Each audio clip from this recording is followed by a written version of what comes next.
Les amis, bonjour à toutes et à tous, j'espère que vous allez tous bien. On se retrouve aujourd'hui avec une nouvelle vidéo d'actu, les amis. On va parler de Strickland qui continue de mal parler, de très mal parler de Khamzat Chimaev, etc.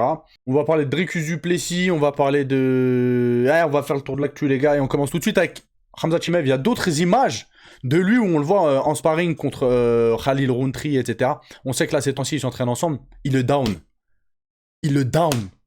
Il lui met une patate, les amis. On voit Khalil Rountree, le... Yes! Ouah, de toute façon, on sait que Khamzat Chimaev, il y en a, ils disent qu'il a un striking claqué. Ouais, il a pas le meilleur des striking, mais il te touche, il peut t'éteindre. Il a du punch. Donc on le voit. Eh, vous savez quoi, j'arrête de parler, je vous mets la vidéo. Attendez, je vais vous dézoomer un peu là. Voilà. Guettez les amis, par contre, il y a de la musique copyrightée, je suppose, donc je suis obligé d'enlever le son. Regardez, ça va être là. Là, regardez. Boum. Attendez, non. Là, boum. Hop là. Uch. Il le touche sur le haut du crâne. On voit, il met un genou à terre. Hein. Il a la patate. Hein. Il a la patate. C'est un boucan.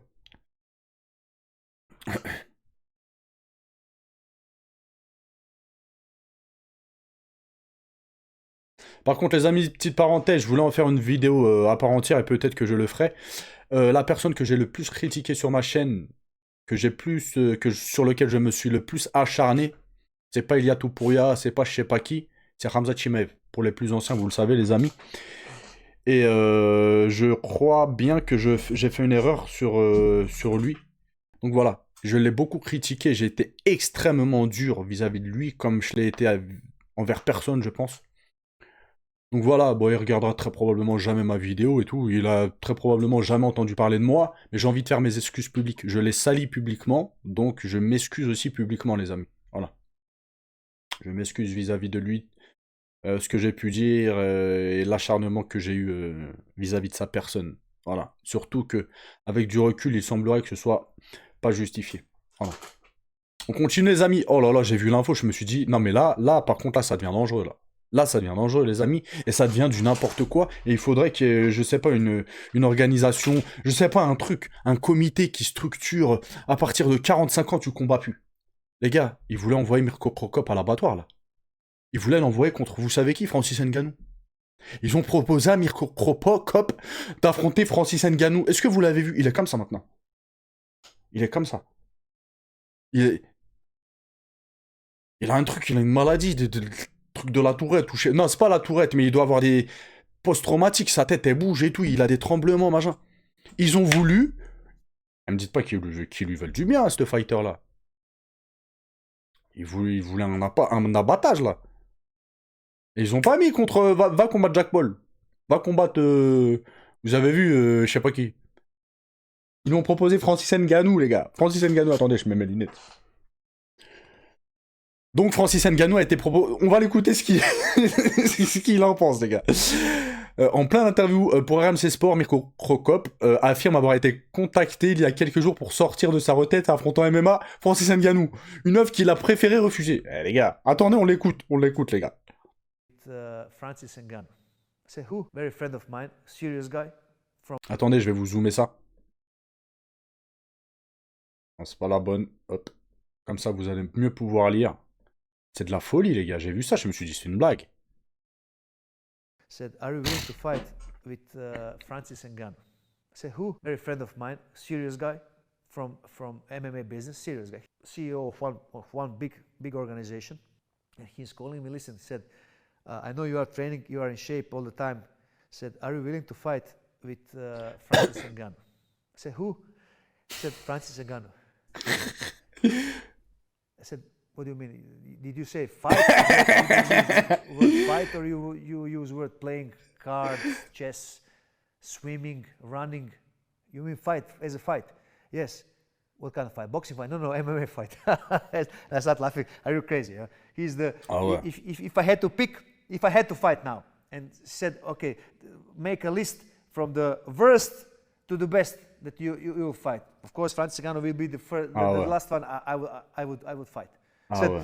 but give me some amount. I said, listen, I would ask for 500,000 to fight him, and 19.5 thousand, 19 Ah, ouais. million 500,000 Ah, ouais, ouais. to pay expression of the face of my mother when she heard who I should fight.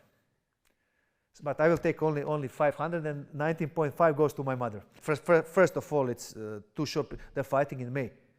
They should call me 3 months before, but C'est des fous, c'est des fous. I wouldn't want. Who would spend that money when he kills me? Il en rigole parce qu'en fait, c'est stupide, en fait. C'est stupide. Eh, on parle de Crocop, là, les gars. On parle de Crocop, les gars. Ok? Crocop, gros champion à l'époque, hein. Pride et tout, machin, jambe gauche. Hein? Moi, je suis droitier, je viens d'être gaucher, les gars. Les gars, je regardais Crocop, je voulais avoir le même high kick que lui, les gars. Hein? Je m'entraînais à balancer des high kicks jambe gauche. Je m'entraînais à faire des grands écarts, t'as Bruce Lee. Les gars. À l'époque, Crocop, c'était un danger, les gars, dans la cage. Enfin, c'était pas des cages, c'était la ring à l'époque. Et les gars, ça y est, il est vieux, il a je sais pas quel âge, 50 ans. 50 ans. Je vous ai dit, des fois, on le voit en interview, il est comme ça. Son cerveau, ça y est, il bug. Et ils lui disent Francis Ngannou. Même lui, à la fin de l'interview, il rigole. Ils ont dit 500 000 pour moi, 19 millions 5 pour ma mère. Non, là, en fait, c'est... On le voit, hein. Les combattants, c'est que du bétail. Que tu sois vieux, que tu sois malade, ils te proposent. Allô, ouais, tu veux 3 pistaches et une carotte et tu vas combattre contre lui? Ouais, c'est bon? Non, tiens. Ouais.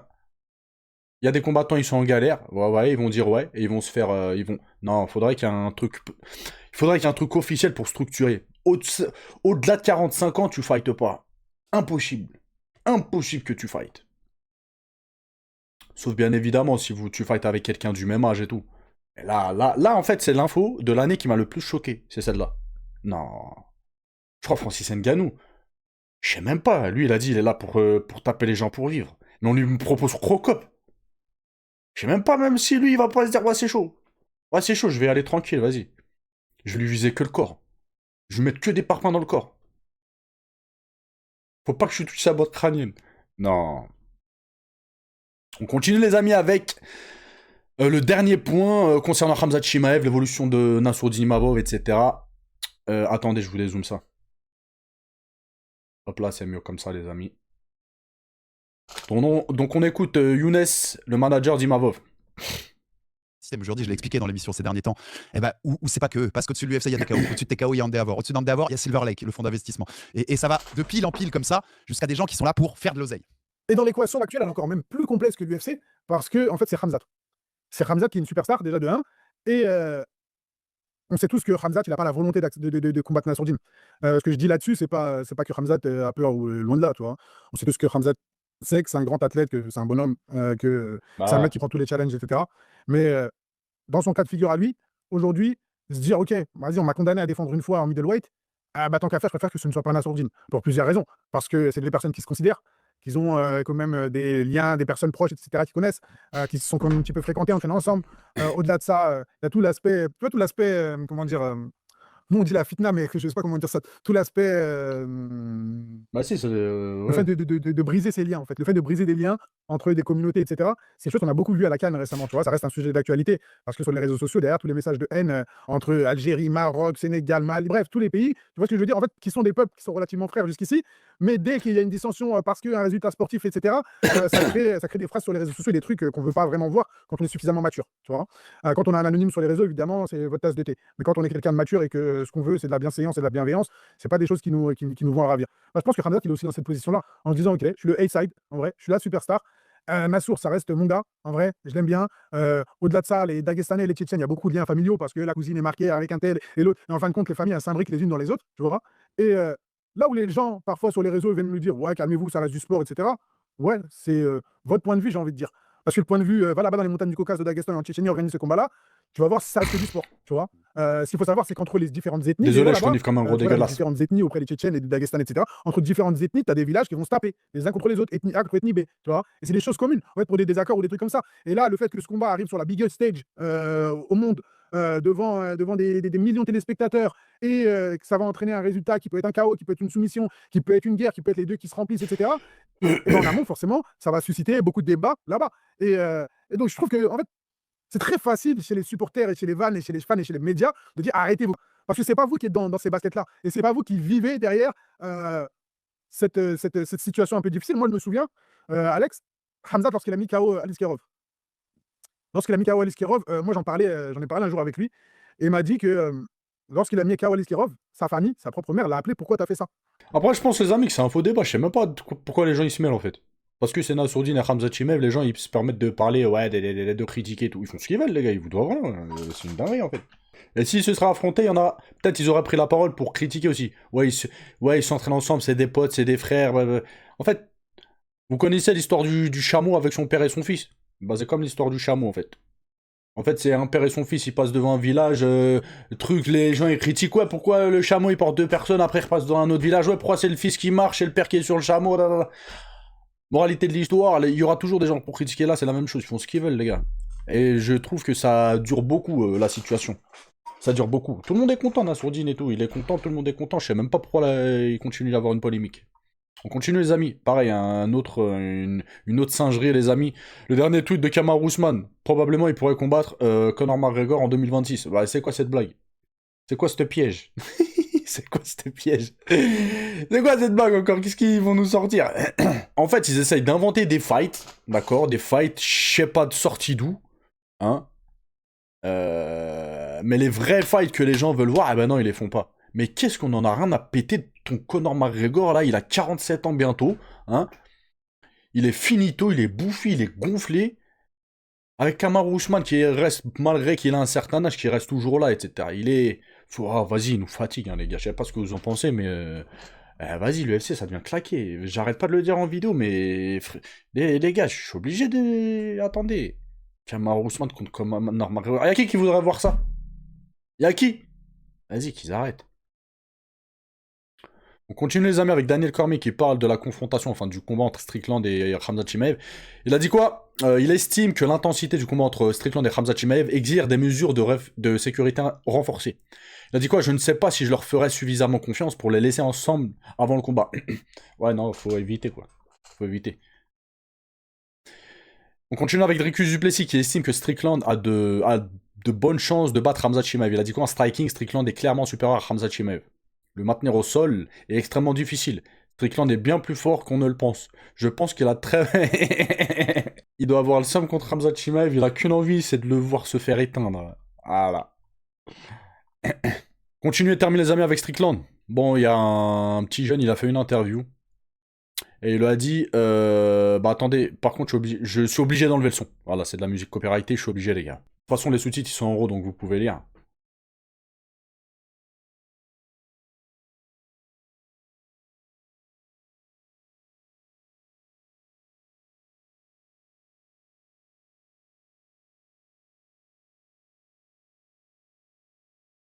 Il continue dans son délire. Hein. Mais c'est pas Strickland qui s'était fait tirer les oreilles une fois par des Tchétchènes, justement. Je sais plus si c'est Strickland, les amis.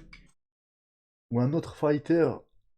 En plus, je vous en avais parlé il y a plus longtemps, mais les gars, je sais pas, je me rappelle plus. Je crois que c'est Strickland, il avait parlé des Tchétchènes, je crois. Ou il avait parlé de Khabib, ou je sais plus c'est qui. Ah non, c'est Colby Covington, excusez-moi. C'était Colby Covington. Bon, après, c'est Colby Covington et Strickland, c'est la même. Hein, c'est les mêmes, sauf que Strickland, il est en mode hardcore. Colby Covington, il reste quand même, vas-y, on va dire, l'américain un petit peu plus classe, un petit peu Strickland, c'est l'américain l'américain du fond du Texas avec son chapeau de cow-boy, du fermier là sur son cheval avec un lasso qui va chercher des vaches. Voilà, il fait, voilà, c'est... Vous avez capté. Et le truc, c'est qu'il est sans retenue en fait dans ses paroles. Sans retenue. Après, il y a. Comment il s'appelle? Il a dit quelque chose d'intéressant. Le vrai MMA. Je sais pas si vous connaissez le vrai MMA. Il a dit quelque chose d'intéressant. Par contre, je suis pas d'accord avec lui sur le fait que non, Nassourdine Imavov et Khamzat Chimaev, ils ont leurs raisons. Et on sait lesquelles ils veulent pas s'affronter. Ils ont raison de pas s'affronter. Ils doivent pas s'affronter. Par contre, il est revenu sur un point que j'ai trouvé ça pertinent. Il a dit, par contre, Khamzat Chimaev donne l'opportunité à Strickland, un combat pour le titre, et l'opportunité de cracher son venin, et de dire du mal, etc., etc. Et en fait, c'est vrai. En fait, ce mec-là, faut même pas le calculer. T'es champion de l'UFC, faut même pas le combattre, en fait, faut le boycott. L'UFC, ils te disent, nana, bah tu fais comme Topo Alu, je le combats pas. En fait, il faudrait que les gens le boycottent totalement. Mais en fait, je pense que Khamzat Chimaev, il a tellement la rage qu'il veut en découdre, en fait. Il veut en découdre, il veut le terminer. Et le mieux, comme le vrai MMA a dit, c'est que non. Un mec comme ça, c'est vrai que ça a boycotté, en fait. Et ça, frérot, j'ai trouvé ça très pertinent, ce que t'as dit. Et je suis plutôt d'accord avec toi. Dans un sens, voilà, j'ai envie qu'il se fasse éteindre par Khamzat Chimaev ou Nassourdine Imavov, etc. Mais même si demain Nassourdine Imavov est champion, en fait, il faut plus qu'il le calcule. Après, dans la position de Nassourdine, c'est compliqué parce qu'il a déjà perdu contre lui. Donc s'il dit non, je vais pas le combattre, les gens ils pourront dire ouais, c'est parce qu'il a peur. Mais un mec comme ça, par rapport à ses propos et tout, normalement c'est boycott. Hein. Un mec comme Arman Tsarukyan, il est boycotté, les gars, parce que machin, nanana. Ouais, l'autre, Dan Hooker, il l'a provoqué, il lui a mis un petit coup de tête comme ça. Vous voyez? Il se fait terminer, Arman Tsarukyan. Non, t'es enlevé du classement pound for pound, truc, machin, nanana. T'as pas le droit de combattre pour le titre et tout. Et à côté de ça, on a Strickland qui est en total roue libre. Il dit des dingueries de malade, les gars. Il dit des trucs de fou. Et normal. On lui déroule le tapis rouge pour le combat pour le titre. Il fait la une des journées partout, machin, nanana. En fait, il faudra un boycott total. Après, peut-être il y en a hein, qui vont toujours chercher la petite bête, qui vont dire bah non, hein. Comment ça se fait que t'es pour Tsarukyan et t'es pas pour Strickland? Parce que ça n'a rien à voir, les amis. Ça n'a rien à voir. Tsarukyan, il manque pas de respect aux gens. Tsarukyan, il est impulsif, lui, c'est la bagarre. Il dit pas des dingueries sur les gens, vous voyez ce que je veux dire? Je préfère un mec qui met un petit coup de tête comme ça, qui dit à un autre mec, c'est la bagarre. Voilà, entre hommes. C'est pas un truc de lâche, il dit des dingueries sur la femme des gens, sur la mère des gens, sur les trucs des gens, sur machin, nanana. Imaginez, vous avez votre enfant, il est, je sais pas, handicapé, et à quelqu'un, il vient, il parle de votre enfant, il se fout de lui. C'est une dinguerie, non? Non, je prends un exemple. On peut pas dire tout ce qu'on veut, les gars. Surtout quand c'est de la diffamation, c'est... Je sais pas, c'est mon avis. Je vous laisse une bonne journée. Ciao, ciao.